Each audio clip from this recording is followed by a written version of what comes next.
எபிரேயருக்கு எழுதின நிருபம் 7ஆம் அதிகாரம் முதல் 3 வசனங்களை நாம் வாசிக்கலாம். எபிரேயர் 7ஆம் அதிகாரம் 1 முதல் 3ஆம் வசனம் வரைக்கும் நாம் சத்தமாய் வாசிக்கலாம். இந்த வெற்றி செய்திக்கு சாலமோன் ராஜா உன்னதமான தேவனுடைய ஆசீர்வாதமாய் இருந்தார். ராஜாவின் மொழியிலிருந்து வந்த ஆபிரகாமுக்கு இவன் இருந்தது போல் அவனை ஆசீர்வதித்தார். இவனுக்கு ஆபிரகாம் எல்லாவற்றிலும் தசமபாகம் கொடுத்தார்.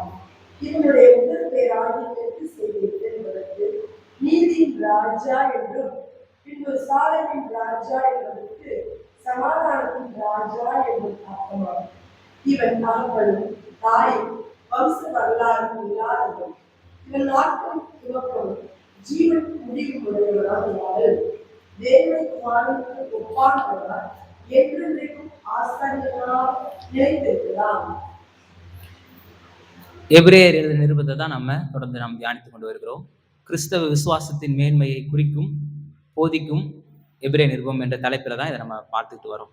இதுல ஆண்டவராய் இயேசு கிறிஸ்து சிறந்தவர், பெரியவர், உயர்ந்தவர் அப்படின்ற ஒரு கருத்தை இந்த எபிரேய விசுவாசிகளுக்கு அந்த ஆதி திருச்சபை நாட்களில் ஏற்படுத்த வேண்டிய ஒரு கட்டாயம் இருந்துச்சு, அவசியம் இருந்துச்சு. அதற்காக இந்த ஆசிரியர் அதை ரொம்ப சரியா அப்படியே ஸ்டெப் பை ஸ்டெப்பா வந்து அந்த வெளிப்பாடை கொடுத்துக்கிட்டே வர்றாரு. கொஞ்சம் கொஞ்சமா வந்து அப்படியே அதனுடைய வெளிப்பாடுகளை காண்பித்து கொடுத்துக்கிட்டே வர்றாரு. 1ஆம் அதிகாரத்துல தீர்க்கதரிசிகளை காட்டிலும் பெரியவர் அப்படின்றத காண்பிச்சு கொடுக்குறாரு. 2ஆம் அதிகாரத்துல தேவ தூதர்களை காட்டிலும் பெரியவர் அப்படின்றத காண்பிச்சு கொடுக்குறாரு. 3ஆம் அதிகாரத்துல மோசேயை காட்டிலும் பெரியவர் அப்படின்றத காண்பிச்சு கொடுக்குறாரு. 4ஆவது அதிகாரத்துல யோசுவாவை விட இயேசு கிறிஸ்து பெரியவர், சிறந்தவர், உயர்ந்தவர் அப்படின்றத காண்பிச்சு கொடுத்துட்டாரு. 5ஆம் அதிகாரம்ல இருந்து 9ஆம் அதிகாரம் வரைக்கும் பிரதான ஆசாரியரை விட இயேசு கிறிஸ்து பெரியவர், சிறந்தவர், உயர்ந்தவர் அப்படின்றத காண்பித்து கொடுக்கிறார். அப்ப இந்த பகுதிக்குள்ளாக நம்ம இருக்கிறோம். இதுல கடந்த வாரத்துல நான் முடியும் போது சொன்னேன், நமக்கு முன்னோடியாகிய இயேசு மெல்கிசேதேக்கின் முறைமையின்படி நித்திய பிரதான ஆசாரியராய் நமக்காக அந்த திரைக்குள்ளாக பிரவேசித்திருக்கிறார். ஆசாரியர்னா என்னன்னு தெரியும் நமக்கு, பேசிக்ஸ் அதனுடைய அடிப்படை என்னன்னு தெரியும். யாக்கோபினுடைய 12 குமாரர்கள் இருந்தாங்க. இந்த 12 குமாரர்களும் 12 கோத்திரங்களாக உருவாகிறாங்க.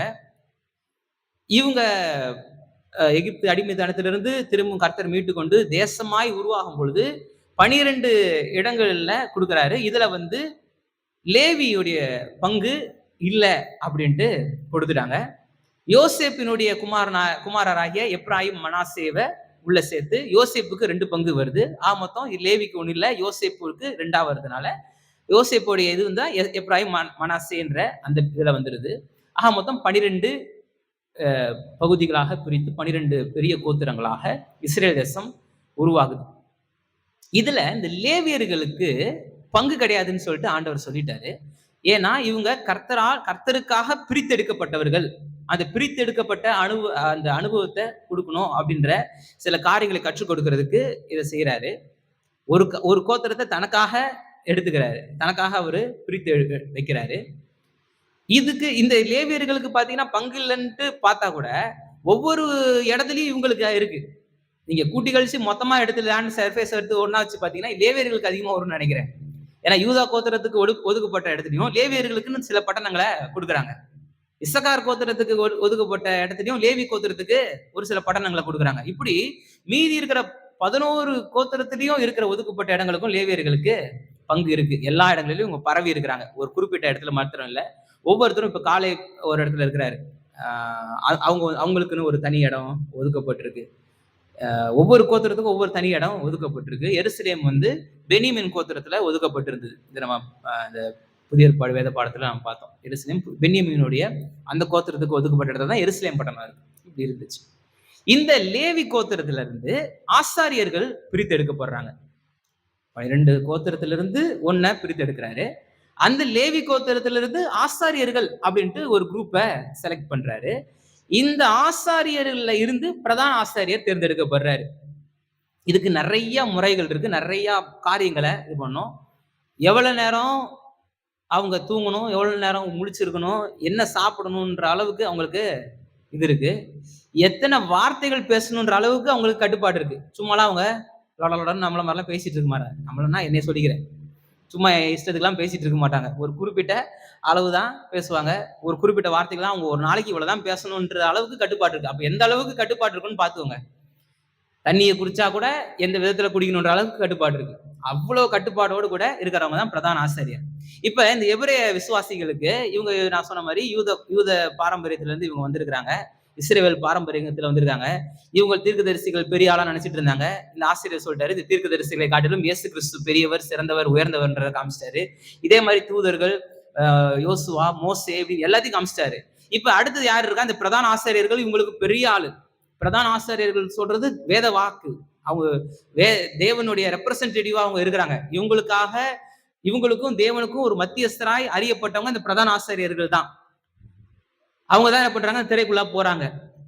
இப்ப இந்த இயேசு கிறிஸ்து இந்த பிரதான ஆசாரியரை விட பெரியவர், சிறந்தவர், உயர்ந்தவர்ன்றத காண்பிக்க ஆரம்பிக்கிறாரு. இதை நம்ம பார்த்துட்டோம். இங்க எந்த முறைமையின்படி செய்யறாரு அப்படின்றத இந்த 20ஆம் வசனம் 6ஆம் அதிகாரம் 20ஆம் வசனம் சொல்லுது. நமக்கு முன்னோடினவராகிய இயேசு மெல்கிசேதேக்கின் முறைமையின்படி நித்திய பிரதான ஆசாரியராய் நமக்கு அந்த திரைக்குள்ளாக பிரவேசித்திருக்கிறார். வருஷத்துக்கு ஒரு முறை அந்த பாவ பரிகார நாள் அன்னைக்கு அவங்க அந்த மகா பரிசுத்த ஸ்தலத்துக்கு சென்று அந்த பலிகளை செலுத்துறாங்க பிரதான ஆசாரியர். இங்க இயேசு கிறிஸ்து அதை செஞ்சிருக்கிறாரு. ஆனா அந்த லேவி கோத்திரம் ஆரோனுடைய முறைமையின்படி அவர் செய்யல, மெல்கிசேதேக்கின் முறைமையின்படி செய்யறார். இப்ப நமக்கு என்ன கேள்வினா, யார் இந்த மெல்கிசேதேக்கு? இந்த மெல்கிசேதேக்கு அந்த முறைமையின்படி இயேசு கிறிஸ்து செயல்படுறதுனால எனக்கு என்ன பிரயோஜனம்? நம்ம பைபிள் எப்பவுமே ரெலவென்ட் பண்ணணும். ஏதோ ஒரு காலகட்டத்துல ஏதோ ஒரு விஷயம் நடந்துச்சு, ஏதோ ஒரு சம்பவங்களாக, கதைகளாக நம்ம கேட்டுட்டு இருக்க கூடாது. இது கதைகள் மாத்திரம் இல்ல, புராணங்கள் மாத்திரம் இல்ல. இது அப்படிப்பட்ட ஒரு கண்ணோட்டத்துல அணுகக்கூடியது கிடையாது. இது நம்முடைய வாழ்க்கைக்கு நம்மளுக்கு பிரயோஜனம் உள்ள சத்தியங்களை தான் இந்த பரிசுத்த வேதாகமம் முழுக்க நமக்கு கொடுக்கப்பட்டிருக்கு.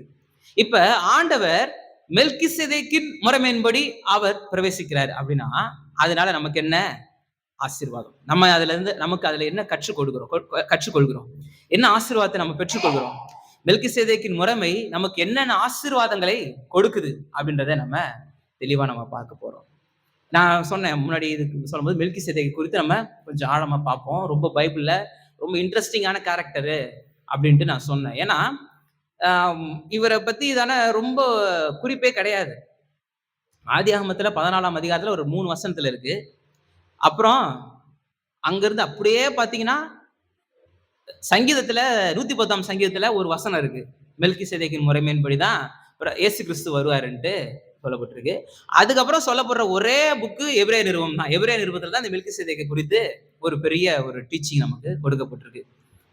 ஒரு குறைவான தகவல்கள் இருந்தா கூட நம்ம அடிப்படையா நம்ம தெரிந்து கொள்ள வேண்டிய அநேக சத்தியங்கள் இந்த மெல்கிசேதேக்குன்றதை குறித்து இருக்கு. ஏன்னு கேட்டீங்கன்னா, இந்த மெல்கிசேதேக்கு யாரு அப்படின்னா, வேத வல்லுநர்கள் பல்வேறு கண்ணோட்டங்களை வைக்கிறாங்க. மெல்கிசேதேக்குன்றது யாரு அப்படின்னும் பொழுது பல்வேறு கண்ணோட்டத்தை வைக்கிறாங்க. யாரா இருக்கலாம் இவரு அப்படின்ட்டு சொல்றாங்க. ஒண்ணு அதிலும் குறிப்பா வந்து கிமு 135ல ஒரு ரபாய் இருந்தாரு.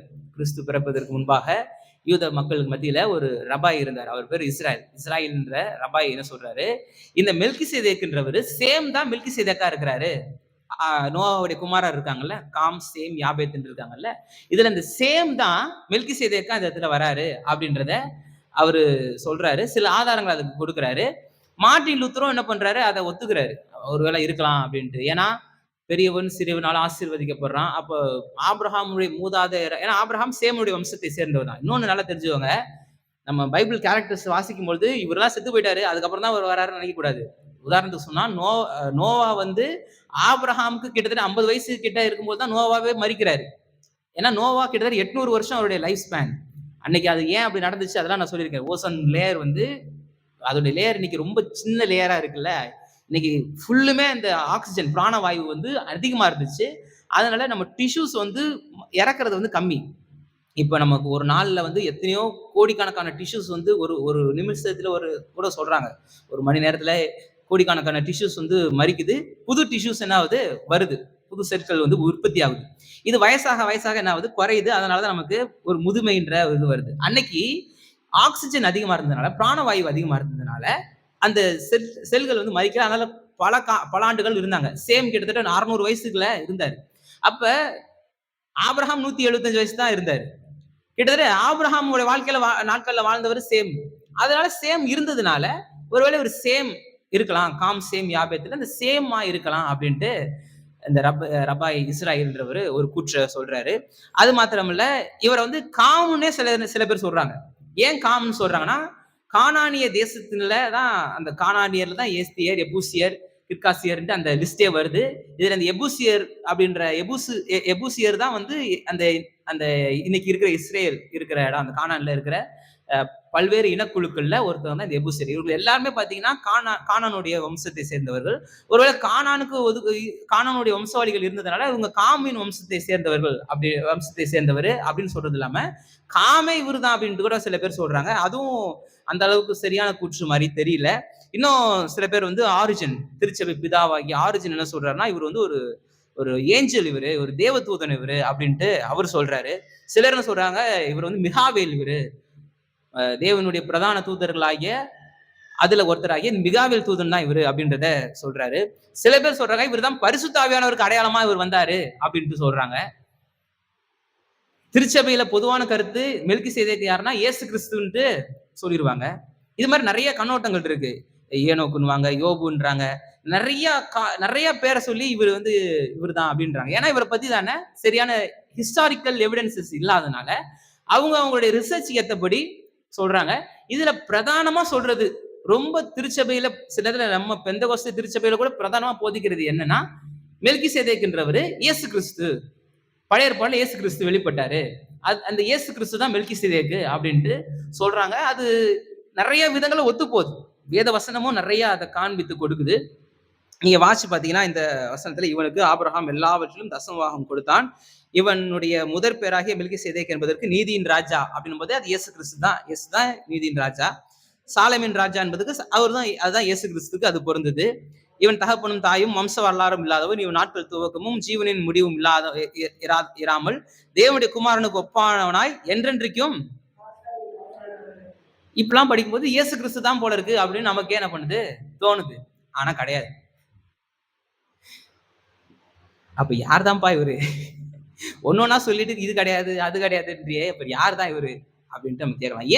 எதுக்கு இயேசு கிறிஸ்து இல்ல அப்படின்றதுக்கு நான் ஒரு காரணம் சொல்றேன். பழைய ஏற்பாட்டுல இயேசு கிறிஸ்து மாம்சத்துல வெளிப்பட்டாரான்னு கேட்டா வெளிப்பட்டாரு. அது வந்து கிறிஸ்டோபனின்னு, தியோபனி, கிறிஸ்டோபனி. தேவன் வந்து ப்ரீ இன்கார்னேட். அதாவது இன்கார்னேட்னா என்னன்னா, கடவுள் வந்து மாம்சத்துல வெளிப்படுறது தான் இன்கார்னேட். ப்ரீ இன்கார்னேட் போது பழைய ஏற்பாட்டிலேயே இயேசு கிறிஸ்து அநேக இடங்கள்ல அவர் வெளிப்பட்டிருக்கிறாரு. கிதியோனுக்கு வெளிப்பட்டிருக்கிறாரு. இன்னும் ஆபிரகாமுக்கு மம்ரே என்ற சமூக பூமியில ஆபிரகாமுக்கு வெளிப்பட்டிருக்கிறாரு. 18ஆம் அதிகாரத்துல வாசிக்கிறோம். அப்ப ஏன் அவர் வந்து ஒரு ஆவியா வரல, ஒரு மாம்சத்துல தான் அவர் வெளிப்படுறாரு. ஏன்னா ஆபிரகாம் அவருக்கு விருந்து வைக்கிறாரு, அந்த விருந்தை சாப்பிடுறாரு. அப்ப ஒரு மனுஷனாதான் அவர் அறியப்படுறாரு. அப்ப மாம்சத்துல தேவன் பழைய ஏற்பாட்டின் காலகட்டத்துல வெளிப்பட்டிருக்கிறாரு. ஆனா ஏன் மெல்கிசேதேக்கு இல்ல அப்படின்னு சொல்றேன்னா, எங்கெங்கெல்லாம் இயேசு கிறிஸ்து அதாவது இயேசு கிறிஸ்துன்னு சொல்லும்போது மாம்சத்துல தேவன் வெளிப்படுறாரு, அந்த ஒரு டேர்ம் ஞாபகம் வச்சுக்கோங்க. தேவன் எங்கெங்கெல்லாம் மாம்சத்துல வெளிப்படுறாரோ பழைய ஏற்பாட்டுல, கர்த்தருடைய தூதரானவர் அப்படின்ற உயர்வு பண்பையில தான் குறிப்பிடுவாங்க. கர்த்தரை குறிப்பிடும் பொழுது, கர்த்தருடைய தூதன் வெளிப்பட்டான் அப்படின்னா அது வந்து தூதர். கர்த்தருடைய தூதரானவர் அப்படின்னு வந்தா அது இயேசு கிறிஸ்து. நீங்க இதை சிம்பிளா நீங்க மனசுல வச்சுக்கோங்க. நீங்க பைபிள் பழைய ஏற்பாட்டுல படிக்கும்போது எங்கெங்கெல்லாம் கர்த்தருடைய தூதரானவர் அப்படின்னு வந்துச்சோ அதெல்லாம் இயேசு கிறிஸ்து, அதாவது தேவன் மாம்சத்தில் வெளிப்பட்டார். இங்க மெல்கிசேதேக்கு பத்தி சொல்லும் பொழுது, மெல்கிசேதேக்கு வந்தாரு போனாருன்ட்டு சொல்லியிருக்கணும். ஆனா அப்படி சொல்லல. இது வந்து ஒரு முக்கியமான ஒரு ஹிண்ட், முக்கியமான ஹிண்ட். ஏன் சிலத்துல ஆபிரகாம் வந்தாரு போனாரு, தாவீது வந்தாரு போனாருன்னு கூட நம்ம சொல்லலாம். ஏன் அவன் இவன் சொல்லுதுன்னா அதுக்கு மெயின் ரீசன் இதுதான். கர்த்தரை குறிக்கிறதுக்கு அந்த உயர்வு பன்மையை கொடுத்துட்டு, மனிதர்களை குறிக்கிறதுக்கு நார்மலா மனிதனை குறிக்க அந்த வார்த்தையை பயன்படுத்துறாங்க, வேதத்தை மொழிபெயர்க்கும் பொழுது, வேதத்தை எழுதும் பொழுது. அப்ப இந்த மெல்கிசேதேக்கு சொல்லும் போது இவன், அவன், வந்தான், போனான், செய்தான் அப்படின்னே இந்த மாதிரியான ஒரு டேர்ம்ஸே வந்துட்டு இருக்குது. இதுவே பிரைமரி ரீசன். அவரு இயேசு கிறிஸ்து இல்லைன்றதுக்கு இதுதான் பிரைமரி ரீசன். நீங்க ஒண்ணு நல்லா புரிஞ்சுக்கணும். சில பேக்ரவுண்ட்ஸ்லாம் தெரிஞ்சாதான் நம்ம இதுக்கு போறதுக்கு முன்னாடி சில அடிப்படையான சில பேக்ரவுண்ட்ஸ் தெரிஞ்சுக்கணும். அது நமக்கு ரொம்ப ஆசீர்வாதமா இருக்கும். என்னன்னு கேட்டீங்கன்னா, தேவனுக்கு எருசலேமு, இஸ்ரவேலு, அந்த யூதர்களு, இஸ்ரேலர்கள் இவர்கள்லாம் முக்கியம். மத்தவங்கலாம் முக்கியம் கிடையாது அப்படின்ற கண்ணோட்டமே தப்பு. தேவனுடைய பார்வையில எல்லாருமே அவருடைய பிள்ளைகள். இது வந்து ரொம்ப ரொம்ப முக்கியம். நீங்க யோபு இஸ்ரவேலர் கிடையாது. அவர் வந்து ஆபிரகாம் நாட்களுக்கு முன்னாடி வாழ்ந்ததா சொல்லப்படுறாரு. அவர் வந்து இஸ்ரவேலன் கிடையாது. அந்த இஸ்ரவேல் பாரம்பரியத்தை சேர்ந்தவர் கிடையாது யோபு. இன்னொன்னு இந்த மெல்கிசேதேக்கு. மெல்கிசேதேக்கு வந்து ஆபிரகாமுடைய நாட்கள்ல வந்தாரு. இஸ்ரவேல்ன்ற தேசம் ஆபிரகாமுக்கு அப்புறம் ஈசாக்கு, ஈசாக்கு அப்புறம் யாக்கோபு, யாக்கோபுக்கு அப்புறம் அவருடைய 12 யோசேப்பு, அந்த 12 குமாரர்கள். இவங்க எகிப்துக்கு போறாங்க. எகிப்துல இருந்து திரும்பியும் 400 வருஷம் கழிச்சு திரும்பி வராங்க. அதுக்கப்புறம் ஒரு தேசமா ஃபார்ம் ஆகுறாங்க. இதுக்கப்புறம் வர்றதுதான் இஸ்ரவேல்ன்ற ஒரு தேசம். இப்ப இவங்க வந்து இஸ்ரவேலர் கிடையாது. யாரு? யோபு கிடையாது. மெல்கிசேதேக்கு கிடையாது. அப்புறம் எத்திரோ, மோசேயோட மாமனாராகிய எத்திரோ இருக்கிறார்ல, இவரும் இது கிடையாது. ஏன் நான் சொல்றேன்னா, யோபு தேவனோடு கூட ஐக்கியப்பட்டிருந்தாரு. தேவனோடு கூட தேவனுக்கும் யோபுக்கும் இருந்த ஐக்கியத்தை நமக்கு நல்லா புரியுது, நல்லா விளங்குது. அவர் எவ்வளவு ஒரு கான்வர்சேஷன் அங்க நடக்குதுன்ட்டு. மெல்கிசேதேக்க குறித்து அவ்வளவு ஒரு உன்னதமான தேவனுடைய ஆசாரியன்னே சொல்லப்பட்டிருக்கு. எத்திரோ மோசையோட மாமனாராகி எத்திரோ சொல்லும் பொழுது அவரும் வந்து ஒரு கர்த்தருடைய ஆசாரியனா தான் என்ன பண்றாரு, அறிய போறாரு. சில சொல்லுவாங்க அவர் வந்து கர்த்தருடைய ஆசாரியன் கிடையாதுன்னு சில பேர் சொல்றாங்க. அப்படிலாம் கிடையாது. அவருடைய கர்த்தருடைய ஆசாரியன் தான். தேவனை வழிபட்டவர் தான், தேவனுடைய ஆசாரியன் தான். ஏன்னு சொன்னா கர்த்தருடைய ஆசாரியன் இல்லாதவருடைய ஒரு வார்த்தைய மோசே என்ன பண்ண மாட்டாரு, கேட்க மாட்டாரு. அது கர்த்தருடைய வார்த்தையாகவே அங்கீகரித்து எத்திரோ சொன்ன ஒரு ஆலோசனையை மோசே என்ன பண்றாரு, அக்செப்ட் பண்றாரு.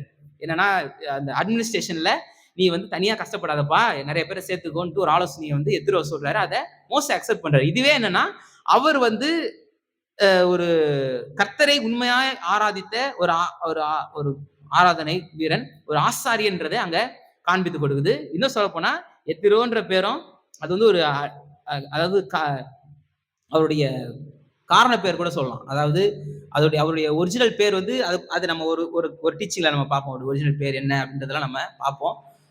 இப்ப எப்படி சொல்றதுன்னா, இப்ப நம்ம பேர் ஒண்ணு இருக்கும். ஆனா நம்ம ப்ரொஃபஷனலா இருப்பாங்க. டீச்சர் வாங்க போங்கன்னா அது நம்ம பேர் கிடையாது. பாஸ்டர் வாங்க போங்கன்னா அது நம்ம பேர் கிடையாது. நம்ம என்ன வேலை செய்யறோமோ அதை வச்சு நம்மளை கூப்பிடுவாங்க. டாக்டர் வந்திருக்கிறாரு அப்படின்னா அவர் பேரே டாக்டரா, பிறக்கும் போதே டாக்டர்னு வச்சுட்டாங்களா? இல்ல அது மாதிரி எத்திரோன்றது அந்த ஒரு காரண பேர் மாதிரி. ஆனா சிப்போரால் அப்படின்ட்டு அவருடைய பொண்ணுங்களுக்கு பேர் வைக்கிறாருல, இது எல்லாமே எபிரேய பேர்.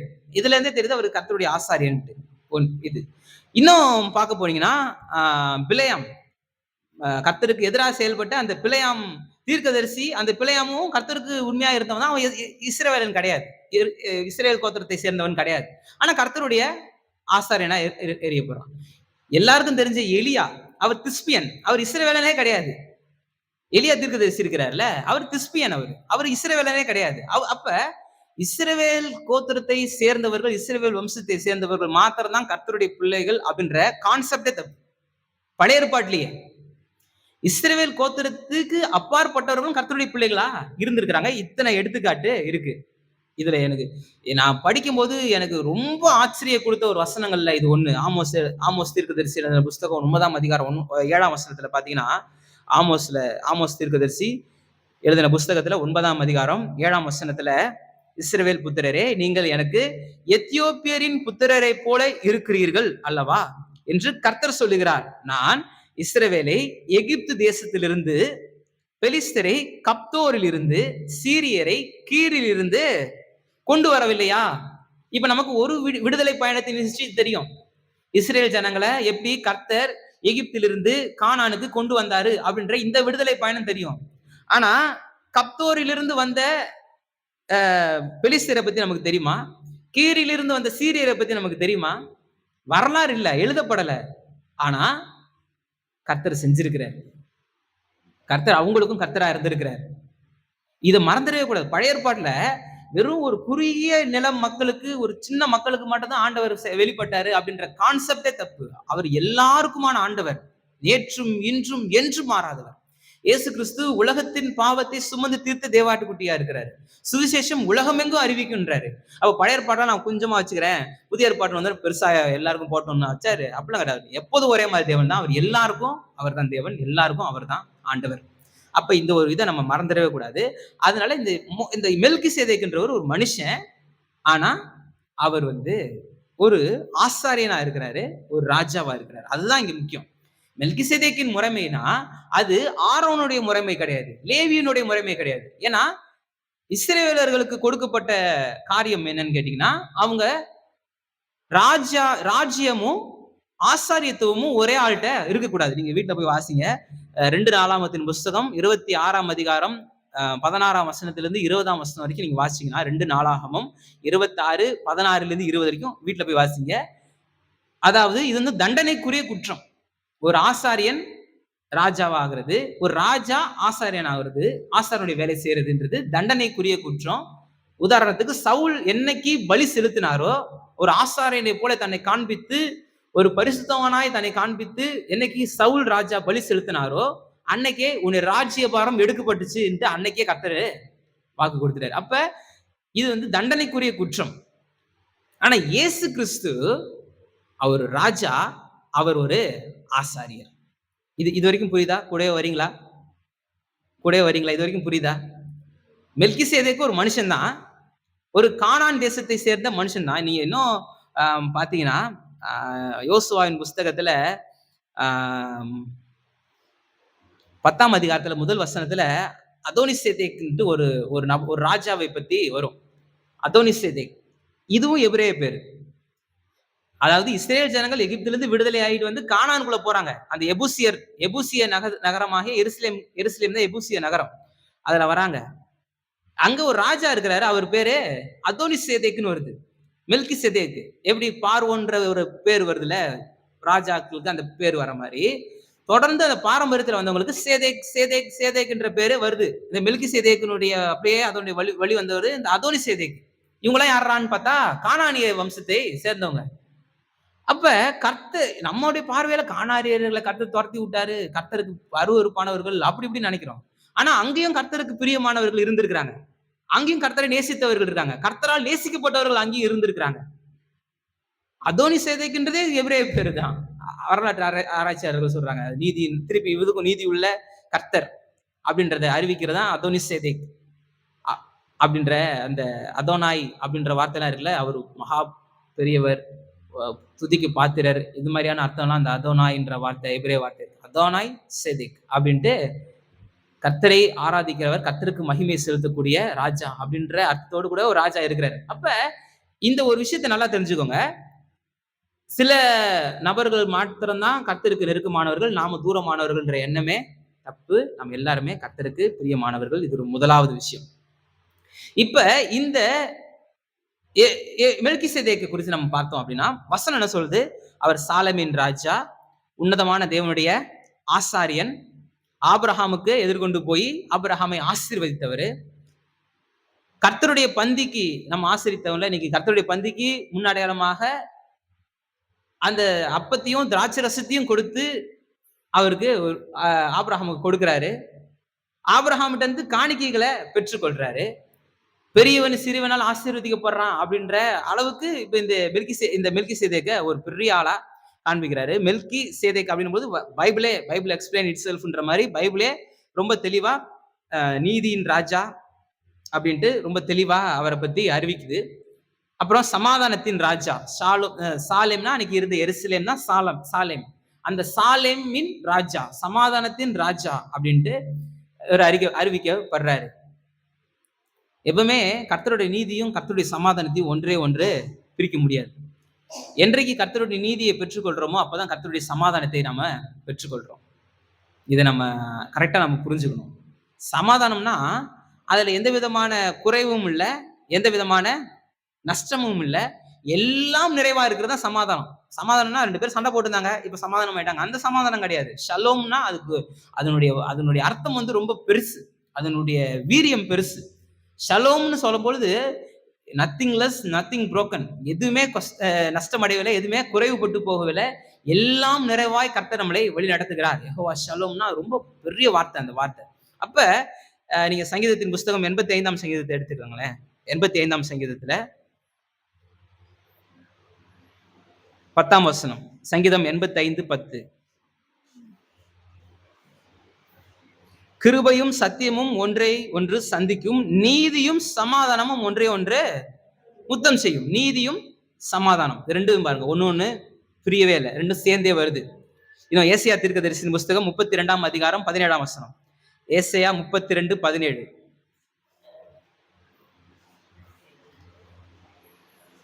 ஏசாயா தீர்க்கதரிசியின் புஸ்தகம் 32ஆம் அதிகாரம் 17ஆம் வசனம் பாத்தீங்கன்னா, நீதியின் கிரியை சமாதானமும் நீதியின் பலன் என்றும் உள்ளது, அமெரிக்கையும் சுகம். அப்ப நீதி சமாதானம் சேர்ந்து வருது. இன்னும் ஒரே ஒரு வசனத்தை வாசிக்கலாம். ரோமர்கள் நிருபம் 5ஆம் அதிகாரம் 1ஆம் வசனத்தை வாசி பார்த்தீங்கன்னா, ரோமர் 5:1. இவ்விதமாய் நாம் விசுவாசத்தினாலே நீதிமான்களாக்கப்பட்டிருக்கிறபடியால் நம்முடைய கர்த்தராய் இயேசு கிறிஸ்துவின் மூலமாய் தேவனிடத்தில் சமாதானம் பெற்றிருக்கிறோம். அப்ப நீதி சமாதானம். மெல்கிசேதேக்கு குறித்து சொல்லும் பொழுது நீதியின் ராஜா, சமாதானத்தின் ராஜா. நாம நீதிமானாக்கப்பட்டிருக்கிறபடினால் தேவனிடத்துல சமாதானத்தை பெற்றுக்கொண்டிருக்கிறோம். அப்ப நீதியும் சமாதானத்தையும் நம்ம தனித்தனியா பிரிச்சு பார்க்க முடியாது, ஒன்றாக தான் வருது. இந்த மெல்கிசேதேக்கு உன்னதமான தேவனுடைய ஆசாரியனா இருந்தாரு. லேவி கோத்திரத்தின்படி அல்ல, அது லேவி கோத்திரத்தின்படி ஆசிரியர் தனியா இருக்கணும், ராஜா தனியா இருக்கணும். ஆனா இவரு ராஜாவா இருக்கிறாரு, ஆசாரியரா இருக்கிறாரு. இந்த முறைமையின்படிதான் இயேசு கிறிஸ்து வெளிப்படுறாரு அப்படின்றத ரொம்ப தெளிவா இந்த இடத்துல கர்த்தருடைய தாசன் நமக்கு வெளிப்படுத்துகிறாரு. ரொம்ப கிளியரா இதை நமக்கு சொல்றாரு. இதுல இன்னொன்னு முக்கியமான ஒரு காரியம் என்னன்னா, 3ஆம் வசனம். எபிரேயர்கள் நிருபம் 7ஆம் அதிகாரம் 3ஆம் வசனத்துல சொல்லுது, இவன் தகப்பனும் தாயும் வம்ச வரலாறும் இல்லாதவன், இவன் நாட்களின் துவக்கமும் ஜீவனின் முடிவும் இராமல் தேவனுடைய குமாரனுக்கு ஒப்பானவனாய் என்றென்றைக்கும். ஆண்டவர் மெல்கிசேதேக்கின் முறைமையின்படி அப்படின்ட்டு வசனம் சொல்லுது. ஆனா இந்த இயேசு கிறிஸ்துவுக்கு ஒப்பானவர் தான் யாரு? மெல்கிசேதேக்கு. இந்த வசனம் தெளிவா சொல்லிருது. மெல்கிசேதேக்கு மாதிரி கிடையாது, இயேசு கிறிஸ்து கிடையாது. இயேசு கிறிஸ்து மாதிரி தான் மெல்கிசேதேக்கு இருக்கிறாரு. மெல்கிசேதேக்குனா என்ன? அவர் ஒரு நீதியின் ராஜா, சமாதானத்தின் ராஜா. அவர் ஆசாரியன், ஒரு ராஜாவா இருக்கிறாரு, ரெண்டுமே அவரா இருக்கிறாரு. இந்த முறைமையின்படிதான் இயேசு கிறிஸ்து பிரதான ஆசிரியராய் செயல்படுறாரு. ஆனா இந்த மெல்கிசேதேக்கு யாரா மாடல் பார்த்தா இயேசு கிறிஸ்து தான் மாடல். அதான் தேவனுடைய குமாரனுக்கு ஒப்பானவனாய் என்றென்றைக்கும் நிலைத்திருக்கிறான். இவன் தகப்பனும் தாயும் வம்ச வரலாறும் இல்லாதவன்னா, இயேசு கிறிஸ்துக்கு ஒரு வம்ச வரலாறு இருக்கு. ஆபிரகாமின் குமாரனாகிய தாவீதின் குமாரனாகிய இயேசு கிறிஸ்துவின் வம்ச வரலாறு தானே சுவிசேஷமா அறிவிக்குது. இயேசு கிறிஸ்துவ குறித்து ஒரு வம்ச வரலாறு இருக்கு. யாருடைய ஜீனியாலஜி, எந்த வழியில வந்தவர், யூதா கோத்திரத்துல வந்தவர் அப்படின்ற வரைக்கும் இருக்கு. யூதா இஸ்ரேல் தேசத்துல யூதா கோத்திரத்துல வரைக்கும் வந்தவர்ன்ற அளவுக்கு அவருடைய கிளியர் கட்டா அவருடைய ஜீனியாலஜி இருக்கு. அப்ப இங்க தகப்பனும் தாயும் இல்லாதவனா ரெக்கார்டு இல்லை, ஹிஸ்டாரிக்கல் ரெக்கார்டு இல்லை. வானத்துல இருந்து தப்புக்குன்னு வந்தவர் கிடையாது இவரு. நம்மள மாதிரி சாதாரண மனுஷன் தான்.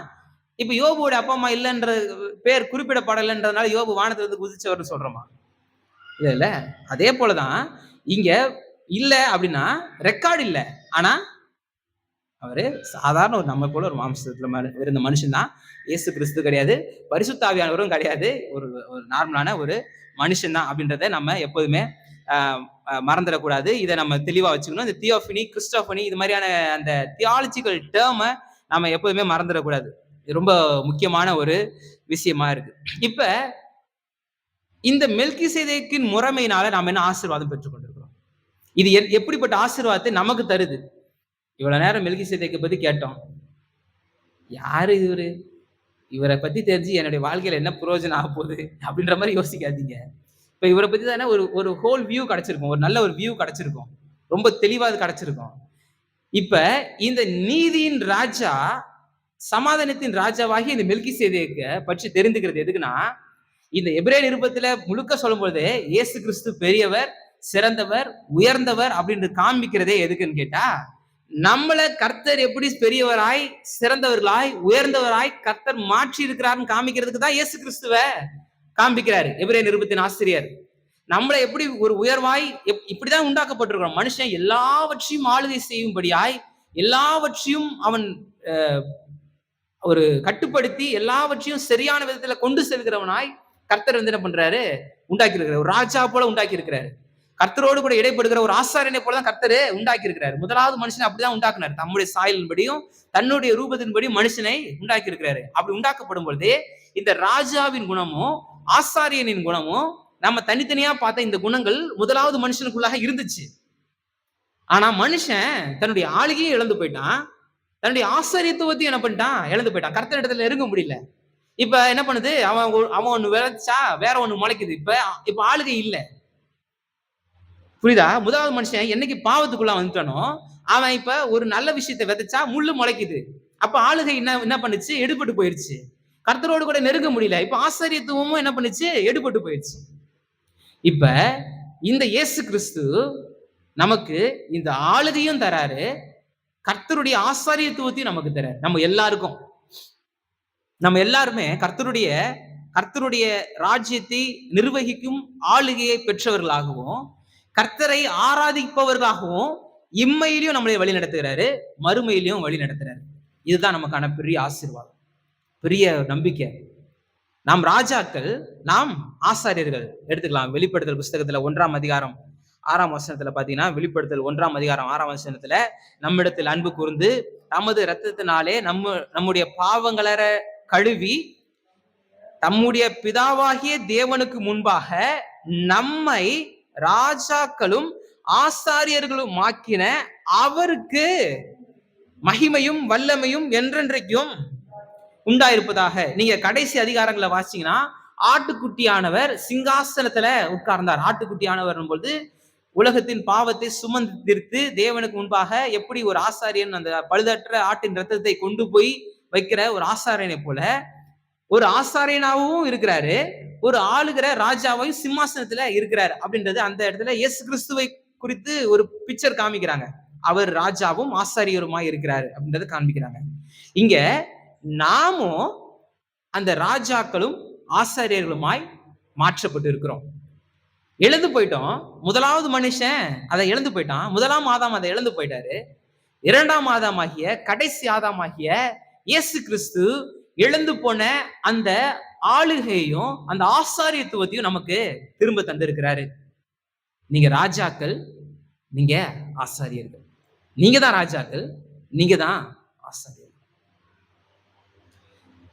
நம்ம பைபிள்ல படிக்கிறோம், ராஜாக்களுடைய வரலாறு எல்லாம் படிக்கும் பொழுது எதுக்கு அதெல்லாம் போற்றப்பட்டிருக்கு, இதெல்லாம் சும்மா ஒரு கதை மாதிரி இருக்கிறதுக்காக இல்லை. ஒரு ராஜா எப்படி இருக்கணும், ஒரு ஆளுகை செலுத்துறவன் எப்படி இருக்கணும், எப்படி கர்த்தருக்கு பயந்தவனா இருக்கணும் அப்படின்றத குறிப்பிடுறதுக்கு தான் ராஜாக்கள் குறிப்பிடப்பட்டிருக்காங்க. ஆனா எந்த ராஜாவுமே சரியா முழுமையாய் அந்த ஆளுகையை வெளிப்படுத்தினாரான்னு கேட்டா இல்ல. அப்ப நாம ராஜாக்களாக்கப்பட்டிருக்கிறோம். ஆனா என்னைக்கு நம்முடைய ஆளுகையை உணர்ந்து நம்முடைய சூழ்நிலைகளை கட்டுப்படுத்த நம்மை முதல்ல என்ன பண்ணணும், ஆளுகணும். ராஜா ஆனோன்னு மற்றவங்களை ஆளுகிறதுன்றது இல்லை, முதலாவது நம்ம ஆளணும். இன்னொன்னு, ராஜானும் பொழுது அங்க ஒரு பொறுப்பு இருக்கு. நான் சொன்னேன்ல, கிரீடம் வைக்கப்படுது அப்படின்னா அது ஒரு மகிமை மாத்திரம் இல்லை, அது ஒரு பொறுப்பு, அதுல ஒரு கடமை இருக்கு. நம்ம ராஜாக்களாக்கப்பட்டிருக்கிறோம்னா நமக்குன்னு ஒரு சில கடமைகளை கர்த்தர் கொடுத்திருக்கிறாரு. நம்ம ஆசாரியர்களா இருக்கிறோம்னா நமக்குன்னு சில கட்டுப்பாடுகள் இருக்கு. கடமை, கட்டுப்பாடு. நம்ம தமிழ்நாட்டுல அண்ணா சொன்னார்ல, கடமை, கண்ணியம், கட்டுப்பாடுன்னு. பைபிள்ல தான் எடுத்திருப்பாரு. ஆனா நிறைய அவருடைய புக்ஸ்ல நிறைய எழுதியிருக்காரு. வேத வசனத்தின் மூலமா நிறைய கற்றுக்கொண்டே இருக்காரு. அப்போ இதுதான் ஒருவேளை மெல்கிசேதேக்கின் போது அவருக்கு அன்னைக்கே தெரிஞ்சிச்சான்னு தெரியல. ராஜாக்களும் ஆசாரியர்களும்னா கடமையும் கட்டுப்பாடும் இருக்கணும். ஒவ்வொரு மனுஷனுக்கும் இது ரொம்ப ரொம்ப முக்கியம். மனம் போன போக்குல போனவன் மனுஷன் கிடையாது. அது ஆடு மாடு. ஆடு பாத்தீங்களா, அது வாட்டுக்கு எங்க வேணா போகும். அது எங்க வாட்டுக்கு அது வாட்டுக்கு மேயும். எங்க அதுக்கு பூச்செடின்னு தெரியாது, நல்லதுன்னு தெரியாது, கெட்டதுன்னு தெரியாது. அது வாட்டுக்கு வச்சு நம்ம அழகா நட்டு வச்சு வந்து அது தின்னுட்டு போயிடும். அவ்வளவுதான் அதோடைய புத்தி. எந்த விதமான கட்டுப்பாடும் இருக்காது. அதே போல மனம் போன போக்குல போனா நம்ம அந்த 5 அறிவு ஜீவன் உள்ளவர்களை போலதான் நம்ம இருக்கிறோம். நம்ம ராஜாக்கள் அப்படின் போது நமக்குன்னு ஒரு கடமை இருக்கு. நம்ம ஆசாரியர்கள் பொழுது அன்னைக்கு ஆசாரியர்களை பத்தி எதுக்கு குறிப்பு இருக்கு? ஐயோ, அவங்கலாம் பயங்கர பரிசுத்தவான்கள்ப்பா, நம்ம அப்படியே வாயை பொளக்கறதுக்கு அதெல்லாம் எழுதி வச்சிருக்கிறாங்க. எதுக்கு எழுதி வச்சிருக்கிறாங்கன்னா, அவங்களுக்கு எவ்வளவு பெரிய கட்டுப்பாடுகள் இருந்துச்சு, எவ்வளவு பெரிய முறைமைகள் இருந்துச்சு. அப்ப நாமளும் கர்த்தரை ஏற்றுக்கொண்டு நம்ம நடக்கும்பொழுது சில கட்டுப்பாடோடு கூட சில காரியங்கள்ல கவனமா நம்முடைய வாழ்க்கையை நடத்தி செல்லணும் அப்படின்றதுல நம்ம கவனம் உள்ளவர்களா இருக்கணும். ஒரு சில வேத வசனத்தை மாத்திரம் நம்ம பார்த்துட்டு நிறைவு செய்யலாம். ஆம், பூமியிலேயே நம்மளை கர்த்தர் என்ன பண்ணியிருக்கிறாரு? ராஜாக்களும் ஆசாரியர்களுமாய் மாத்தி இருக்கிறாரு. எபிரேயர்கள் நிருபம் 5ஆம் அதிகாரம் 10ஆம் வசனத்துல போட்டிருக்குல்ல, எபிரேயர் 5:10 நம்ம வாசிச்சோம்ல. மெல்கிசேதேக்கின் முறைமையின்படியான பிரதான ஆசாரியர் என்று தேவனாலே நாம் தரிக்கப்பட்டார். இவரு மெல்கிசேதேக்கின் முறைமையின்படி இவர் இருக்கிறாரு. அதாவது ராஜாவும் ஆசாரியராகவும் அவர் இருக்கிறார், ஆண்டவர் இருக்கிறாரு. இப்ப நாம எப்படி இருக்கிறோம்? அதே அந்த ராஜாக்களாகவும் ஆசாரியர்களாகவும் நாம எப்படி இருக்கிறோம். ரோமர்கள் நிருபம் 5ஆம் அதிகாரம் 17ஆம் வசனத்தை வாசிங்க. ஃபர்ஸ்ட் ராஜாக்கள்ன்றத பார்ப்போம். நாம ராஜாக்கள், நம்ம ஆளுகிறவர்கள், நம்முடைய சூழ்நிலைகள் மீது, நம்முடைய எல்லாவற்றின் மீது நாம் ஆளுகிறவர்கள். இந்த பூமியிலேயே, பரலோகத்துல இல்ல, இந்த பூமியிலேயே நம்ம அப்படிப்பட்ட ஆளுகை கர்த்தர் நமக்கு தந்திருக்கிறார் அப்படின்றதுக்கு நிறைய வேத வசனங்கள் இருக்கு. நம்ம அடுத்தடுத்த காலங்கள்ல பார்க்கலாம். இப்போ ஒரு வசனத்தை வாசிக்கலாம். ரோமர்கள் நிருபம் 5ஆம் அதிகாரம் 17ஆம் வசனம்.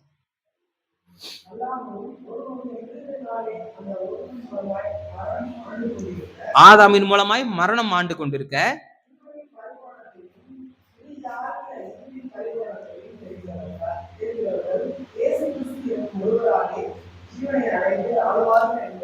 முதலாம் ஆதாமின் மூலமாய் மரணம் ஆண்டு கொண்டிருக்கு. இப்ப 2ஆம் ஆதாமின் மூலமாய் நமக்கு ஜீவன் உண்டாகி இப்ப நம்ம ஆண்டு கொள்றோம். இது பூமியில நடக்கிற காரியம். இது பரலோகத்துக்கு போனதுக்கு அப்புறம் காரியம் கிடையாது. பரலோகத்துக்கு போனதுக்கு அப்புறம் இருக்கிறத அடுத்தது வேற ஒன்று சொல்றேன். பூமியிலேயே கர்த்தர் நம்மளை ஆளுகிறவராய் மாத்தி இருக்கிறாரு. ஆளுகிறவர்னா, ஏய் நான் சொல்றது நீ கேளு, அந்த ஆளுக கிடையாது. பத்தியா, நான் ஆளுகிறவர், என்னை ஆளுகிறவனாய் சொல்லிட்டாரு. நீ என் பேச்சை கேளுன்ட்டு நம்ம யாரும் போயிட்டு நம்ம அப்பா அம்மாட்ட சொல்லக்கூடாது. இல்ல நாம போயிட்டு மத்தவங்கள நம்ம சொல்லக்கூடாது. இப்படிப்பட்ட ஆளுகை கிடையாது. அப்படிப்பட்ட ஆளுகையே கிடையாது. ஒருத்தர் அடிமைப்படுத்துறது ஆளுகையே கிடையாது. புரியுதா? ஒருத்தன் இன்னொரு மனுஷனை, சக மனிதனை அடிமைப்படுத்துறது ஆளுகையே கிடையாது. அது ஆளுகின்ற இதையே லிஸ்டே வராது. அது வேற ஒரு இது. இங்க ஆளுகைன்னும் பொழுது நம்முடைய சூழ்நிலைகள், நம்முடைய எல்லா காரியங்கள், நம்முடைய சுயத்தின் மீது, எல்லாவற்றின் மீது நமக்கு ஒரு கட்டுப்பாடு இருக்கு. இதுதான் நான் செய்வேன், இதுதான் நான் செய்ய மாட்டேன் அப்படின்ற ஒரு பெரிய ஒரு இது இருக்கு, கடமை இருக்கு. இது எனக்குன்னு சில பொறுப்புகள் இருக்கு, எனக்குன்னு சில காரியங்கள் இருக்கு. அந்த ஆளுகையை செலுத்தும் பொழுது சில தீய காரியங்களை நன்மையாய் மாற்ற வேண்டிய அவசியம் இருக்கு.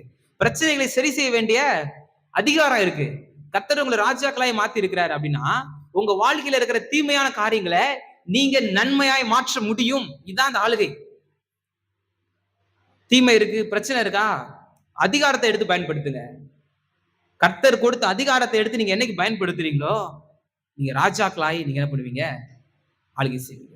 உங்க சூழ்நிலை மீது, உங்க வாழ்க்கையின் மீது, உங்க உள்ளத்தின் மீது, உங்க வீட்டின் மீது, பிரச்சனைகள் மீது உங்களுக்கு கொடுத்த கர்த்தருடைய ஆளுகையை நீங்க வெளிப்படுத்துங்க. ஏன்னா இப்போதைக்கு அந்த ஜீவன் உண்டாயிருக்கு. அதான் வசனம் சொல்லுது, ஜீவன் இயேசு கிறிஸ்து என்னும் ஒருவராலே ஜீவனை அடைந்து ஆளுவார்கள். அதிக நிச்சயம். நம்ம ஆளுகிறவர்கள் என்பது அதிக நிச்சயம், ஷியோர். அது இன்னும் ஒரு வசனத்தை வாசிக்கலாம். பூமியில நம்ம ஆசாரியர்களா இருக்கிறோம் அப்படின்றதுக்கு நிறைய வேத வசனங்கள் இருக்கு. ஒரே ஒரு வேத வசனத்தை மட்டும் நம்ம வாசிக்கலாம். 1 பேதுருவின் புஸ்தகம்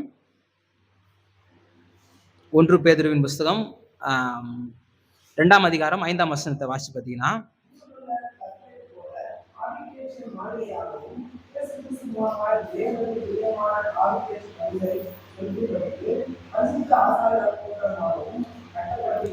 பரிசுத்த ஆசாரிய கூட்டமாயும், அப்ப ராஜாக்களாகவும் இருக்கிறோம், ஆசாரியர்களாகவும் இருக்கிறோம். இன்னும் நீங்க 9ஆம் வசனம், இதே அது கீழே அப்படியே 9ஆம் வசனம் வாசிச்சீங்கன்னா, நம்ம ராஜாக்கள் ஆசாரியர்கள்ன்றதை இங்கேயே தெளிவா சொல்லியிருக்கு. நீங்களோ உங்களை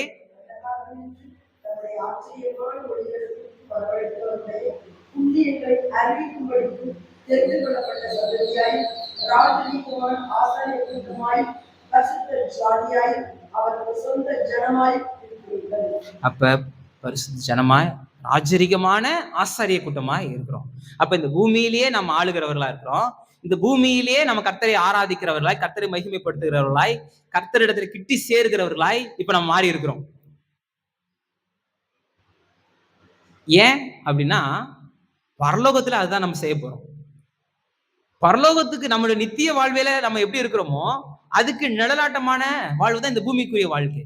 இப்ப நாம ராஜாக்கள், நாம ஆசாரியர்கள் அப்படின்றத உணர்ந்து, சரியான கடமையை நம்முடைய கடமைகளை செய்து, ஒரு கட்டுப்பாடோட நாம இருக்கிறதுன்றது, நம்முடைய நித்திய வாழ்வை பிரதிபலிக்கிறோம். நீங்க வாசிச்சு பாருங்களேன். 2 தீமோத்தேயுவின் புஸ்தகம் 2ஆம் அதிகாரம் 12ஆம் வசனத்துல, நித்தியமாய் நம்ம எப்படி ஆளுகிறவர்களாய் நாம இருக்கிறோம்ன்றது அங்க போட்டிருக்கு பாருங்க. இப்ப ரோமர் 5:17ல பூமியில எப்படி ஆளுகிறோம்ன்றது போட்டிருக்கு. இப்ப 2 தீமோத்தேயுவின் புஸ்தகம் 2ஆம் அதிகாரம் 12ஆம் வசனத்துல, பரலோகத்துல நித்தியமாய் எப்படி நம்ம ஆளுகிறவர்களா இருக்கிறோம் அப்படின்றத போட்டிருக்கு பாருங்க. 2 தீமோத்தேயு 2:12.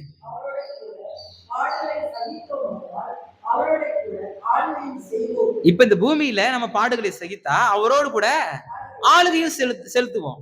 இன்னும் மத்தேயு சுவிசேஷத்துல 19ஆம் அதிகாரத்துல பாத்தீங்கன்னா, இயேசு கிறிஸ்துவே சொல்ற 28ஆம் வசனத்துல இருந்து பாத்தீங்கன்னா, அதற்கு இயேசு மறு ஜென்ம காலத்தில் மனுஷகுமாரன் தம்முடைய மகிமுள்ள சிங்காசனத்தில் மேல் வீற்றிருக்கும் பொழுது, என்னை பின்பற்றின நீங்களும் இஸ்ரவேலின் 12 கோத்திரங்களையும் நியாயம் தீர்க்க போகிறவர்களாக 12 சிங்காசனங்கள் மேல் வீற்றிருப்பீர்கள் என்று மெய்யாகவே உங்களுக்கு சொல்கிறேன். என் நாமத்து நிமித்தம் வீட்டையாவது, சகோதரனையாவது, சகோதரியாவது, தகப்பனையாவது, தாயாவது, மனைவியாவது, பிள்ளைகளையாவது, நிலங்களையாவது விட்டவன் எவனோ அவன் நூறத்தனையாக அடைந்து நித்திய ஜீவனை சுதந்திரித்துக் கொள்வான். இப்ப நித்தியமாய் நாம் ஆளுகையும் பெற்றுக்கொள்ள போறோம். கர்த்தருடைய சீஷர்களுக்கு இதை கட்டளை கொடுத்திருக்கிறாரு, நமக்கு கொடுத்திருக்கிறாரு. அப்ப நித்தியமான ஒரு ஆளுகை இருக்கு. இந்த பூமியில அந்த ஆளுகையை செலுத்தினாதான் அந்த நித்திய ஆளுகையை கிடைக்கும். பூமியில நம்ம ஆசிரியர்கள் உணர்ந்து நம்ம செயல்பட்டதான் நித்திய ஆசிரியத்துவத்தையும் நம்ம பெற்றுக்கொள்ள முடியும். நித்திய ஆசிரியத்துவத்தை குறித்து வெளிப்படுத்தல சொல்லுது பாருங்க. வெளிப்படுத்தல் 7ஆம் அதிகாரம் 5ஆம் வசனத்துல போட்டிருக்கு, உண்மையுள்ள சாட்சியும் மரித்தோரிலிருந்து முதற் பிறந்தவரும் பூமியின் ராஜாக்களுக்கு அதிபதியுமாகிய இயேசு கிறிஸ்துவினாலும் உங்களுக்கு கிருபையும் சமாதானமும் உண்டாகுது. 7:5. யூதா கோத்திரத்தில் இல்ல வேற வசனம் இருக்கு. நான் அது அப்புறம் நான் உங்களுக்கு சொல்றேன். ஆசாரியர்கள், அதாவது கர்த்தருடைய பிரசன்னத்துல, கர்த்தருடைய கிருபையில நாம என்றென்றைக்குமாய் நம்ம ஆசாரியர்களா இருக்கிறோம். என்றென்றைக்கும் துதியை நம்ம செலுத்துறோம் அப்படின்னு அந்த வசனம் சொல்லும். என்றென்றைக்குமா நம்ம கர்த்தருடைய தெய்வீக பிரசன்னத்துல நம்ம துதி செலுத்துகிறவர்களாய் நம்ம என்றென்றைக்குமா நம்ம இருக்கிறோம் அப்படின்றதே அந்த வசனம் நமக்கு தெளிவா காமிச்சு கொடுக்குது. அப்ப ஒரு ஒரு பெரிய பொறுப்பு, பெரிய கடமை நமக்கு வைக்கப்பட்டிருக்கு. நமக்குன்னு பெரிய ஒரு ஸ்லாக்கியம் வைக்கப்பட்டிருக்கு. பெரிய ஒரு ஒரு ஒரு கடமை நமக்கு இருக்கு. அதை உணர்ந்தவர்களாய் நம்ம இருக்கணும். மெல்கிசேதேக்கின் முறைமையின்படி இயேசு கிறிஸ்து ஆசாரியரா இருக்கிறாருன்றது நாம இப்போ மாத்திரமல்ல, நித்தியத்திலையும் இதே வழியில ராஜாக்களாகவும் ஆசாரியர்களாகவும் நம்ம என்ன பண்றோம் இருக்கிறோம். நம்ம ராஜாக்கள், நம்ம ஆசாரியர்கள். இதுதான் ஒரு பெரிய ஆசீர்வாதத்துக்கு நேராக, பெரிய வழி நடத்துதலுக்கு நேராக நம்மளை வழிநடத்துது. வெளிப்படுத்தல் 5:10 போட்டிருக்கு பாருங்க, எங்களை தேவனுக்கு முன்பாக எங்களை ராஜாக்களும் ஆசாரியர்களும் ஆக்கினீர், நாங்கள் பூமியிலே அரசாள்வோம் என்று புதிய பாட்டை அவங்க பாடுறாங்க. அப்ப ஒரு ராஜாக்களா இருக்கிறாங்க, ஆசாரியராய் என்ன பண்றாங்க, அவங்க என்றென்றைக்குமே கர்த்தருடைய பிரசன்னத்துல ஆளுகை செலுத்துவர்களாய், கர்த்தருடைய பிரசன்னத்துல இருக்கிறவர்களாய் காணப்படுறாங்க. அப்ப முதலாவது மனுஷன் இந்த ஆளுகையும் இந்த ஆசாரித்துவத்தையும் பெற்றவனாதான், அப்படிப்பட்டவனாதான் கர்த்தர் உண்டாக்குறாரு. அப்படிப்பட்டவனா அவன் இருக்கணும்ன்றதுதான் கர்த்தருடைய விருப்பமா இருக்கு. ஆனா என்னைக்கு பாவம் உள்ள வந்துச்சோ அன்னைக்கு இத அவன் இழந்து போயிடுறான். இயேசு கிறிஸ்துவின் மூலமாய் அந்த ராஜ்யபாரத்தையும் அந்த ஆளுகையும் இழந்து போன அந்த ஆசீர்வாதத்தையும் கர்த்தரோடு கூட நெருங்கி சேருகின்ற அந்த பாக்கியத்தையும் நம்ம பெற்றுக்கொண்டோம். இப்ப நம்மளுடைய சூழ்நிலைகள் மீது நமக்கு ஒரு ஆளுகை இருக்கு. உங்களுக்குன்னு அதிகாரம் இருக்குன்னு தெரிஞ்சாதானே நம்ம செய்ய முடியும். ஒரு ஒரு இது இருக்கு, ஒரு இடம் இருக்கு, அந்த இடத்துக்கு போயிட்டு இதுல நம்ம வீடு கட்டணும்னு ஆசைப்படுறோம்னா ஃபர்ஸ்ட் அதுக்கு என்ன பண்ணணும், நம்ம பேர்ல அது இருக்கணும். அது டாக்குமெண்ட் படி, அரசாங்க பதிவின்படி நம்ம பேர்ல இருந்தா தான் நம்ம செய்ய முடியும். இல்லைன்னா யார் பேர்ல இருக்கணும் அவன் நம்மள ஓட விட்டுருவான். அதே போல நாம ஆளுகை உள்ளவர்கள், அந்த ராஜாக்களாய் நாம இருக்கிறோம். நம்முடைய சூழ்நிலை மீது நமக்கு அதிகாரம் இருக்கு. கர்த்தர் அந்த அதிகாரத்தை கொடுத்துட்டாருன்றதை நீங்க என்னைக்குமே மறந்துடக்கூடாது. இல்லாம இருந்துச்சான்னு கேட்டா ஆமா, இல்லாம தான் இருந்துச்சு. என்னைக்கு நம்ம கர்த்தரை ஏற்றுக்கொண்டோமோ அன்னைக்கே அந்த ஆளுகை நமக்கு வந்துருச்சு. உங்களுக்கு அந்த அதிகாரத்தை கர்த்தர் கொடுத்திருக்கிறார். உங்களுக்கு அந்த டாமினன்ஸை கொடுத்திருக்கிறார். சில நேரங்கள்ல சில காரியங்கள் மோசமா போகும்போது அந்த அதிகாரத்தை பயன்படுத்துங்க. கர்த்தருடைய நாமத்தினால இந்த காரியத்தை நான் கட்டுறேன். கர்த்தருடைய நாமத்தினால இந்த ஆசீர்வாதத்தை நான் கட்ட அவிழ்க்கிறேன்ட்டு உங்களுடைய வாயிலிருந்து புறப்படுகிற வார்த்தை இருக்குல்ல, அது பெரிய ஆசீர்வாதம். உங்களுக்காக இன்னொருத்தர் செய்யலாமான்னு கேட்டா, அது வந்து நல்லா இருக்காது. இப்ப நம்ம நம்ம ஊர்ல ஒரு அதிபர், ஒரு பிரதமர் இருக்காரு. நம்ம நாட்டுடைய திட்டத்த வெளிநாட்டுல இருந்து ஒரு ஒரு அதிபரோ, ஒரு பிரதமரோ முடிவெடுத்தா நமக்கு இவ்வளவு ஒரு கோவம் வரும். எங்களுக்குன்னு ஒரு ஆளுகை செலுத்துறவர் இருக்கிறாரு. நீ யார்றா வந்து எங்கள கேட்கறதுன்னு நமக்கு கோவம் வருதுல்ல. அது அது நல்லாவா இருக்கும்? அப்ப என்ன? நம்மட்ட இருக்கிறவரு ஒரு சரியான ஒரு அட்மினிஸ்ட்ரேஷன் இல்லன்னு நம்ம யோசிக்கிறோம்ல. எவ்வளவு அத பத்தி நம்ம யோசிக்கிறோம். அப்ப நமக்கான விஷயங்கள மத்தவங்க செய்யணும்னு எதுக்கு நம்ம யோசிக்கணும்? இன்னொருத்தர் ஜெபம் பண்ணி தான் எனக்கு நடக்கணும்னு எதுக்கு நம்ம யோசிக்கணும்? நமக்கு ஒவ்வொருத்தருக்கும் அந்த ஆளுகையை கர்த்தர் குடுத்திருக்கிறார்ல. தனிப்பட்ட விதத்துல ஒவ்வொருத்தரும் இந்த ஆளுகையை பெற்றுக் கொண்டிருக்கிறோம். தனிப்பட்ட விதத்துல ஒவ்வொருவரும் இந்த ஆச்சரியத்துவத்தை பெற்றுக்கிறோம். நீங்க இப்ப தைரியமா கிருபாசனத்துல நீங்க சேர முடியும். என் மூலமா தான் கர்த்தர்ட்ட போகணும்னு நான் சொல்லவே முடியாது. நான் சொன்னா நான் பொய் சொல்றேன்னு அர்த்தம். வருத்தப்பட்டு பாரம் சுமப்பவர்களே எல்லாம் என்ட்ட வாங்க. நான் உங்களுக்கு சொல்றேன்னு கிடையாது. அவர்ட்ட போங்கன்னு தான் நான் காமிச்சுக்கிறேன். அதுக்கு தான் நான் இருக்கிறேன். என்ட்ட வாங்க. நான் உங்களுக்கு சரி பண்ணிடுறேன்னு நான் என்ன சொன்னா, நான் பொய் சொல்றேன்னு அர்த்தம். நான் உங்களுக்காக ஜெபம் பண்ண முடியும். உங்களுக்காக பரிந்து பேச முடியும். உங்கள உற்சாகப்படுத்த முடியும். உங்களுடைய ஆவிக்குரிய வாழ்க்கையில உங்கள புஷ் பண்ணி உங்கள முன்னாடி தள்ள முடியும். ஆனா போக வேண்டியது யாரு? நீங்க தான். நீங்க கிட்டி சேர முடியும். சரியா? இத மறந்துடவே கூடாது. நம்ம அற்புதத்தை பெற்றுக்கொள்கிறவர்கள் மாத்திரமல்ல, அற்புதத்தை நடப்பிப்பவர்கள். பைபிள் ஸ்டடிலயே அதான் நான் சொன்னேன். அற்புதத்தை பெற்றுக்கொள்றதுக்கு மாத்திரம் நம்ம சபைக்கு வரல. அற்புதத்தை நடப்பிப்பவர்களாய் மாறணும். அதுக்கு தான் அந்த உபதேசம். மெல்கிசேதேக்கின் முறைமையின்படி நமக்கு என்ன ஆசீர்வாதம் இருக்குன்னா, நாம ராஜாக்களா இருக்கிறோம். நாம ஆசாரியர்களா இருக்கிறோம். இது குறித்து இப்ப ஜஸ்ட் இன்ட்ரோடக்ஷன் தான்.